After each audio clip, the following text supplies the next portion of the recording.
In the far north of Pakistan, where the earth touches the sky, stand the mighty mountains of Gilgit Baltistan. These mountains are not just rocks, they are ancient giants, guarding stories older than time. Their white peaks shine like crowns, covered with snow that never melts completely. Every breath of wind here carries the voice of silence, peace, and power.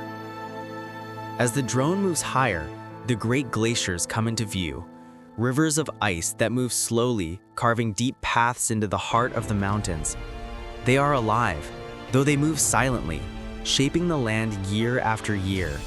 From these glaciers, the rivers of life are born, flowing down to give water, beauty, and hope to the valleys below. And hidden among these frozen lands lives one of the rarest creatures on Earth, the snow leopard. Strong, quiet, and mysterious, it walks alone across the white deserts of snow. It hunts in silence, moves like a shadow, and disappears without a sound. The snow leopard teaches us something that true strength doesn't need noise, and real beauty hides in mystery. Now the camera moves over a land of contrast, the cold desert. Here, sand and snow live together in the same land. The sun shines on frozen dunes, creating a scene that seems unreal.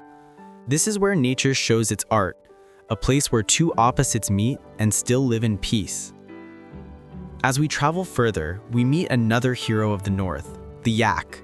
Strong, calm, and fearless, it walks across the roughest lands without fear or complaint.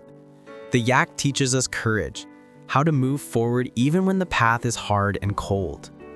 It lives like an independent soul, free in the wild, finding life where others cannot survive.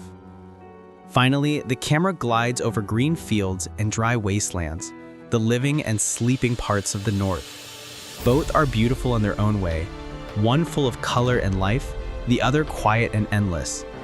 This land holds some of the world's highest mountains and most unique symbols of nature. Every valley, every rock, every snowflake tells a story of survival, strength, and beauty. The north is not just a place, it's a feeling, a soul that breathes through mountains, rivers, animals, and wind. It reminds us that nature doesn't belong to us, we belong to it.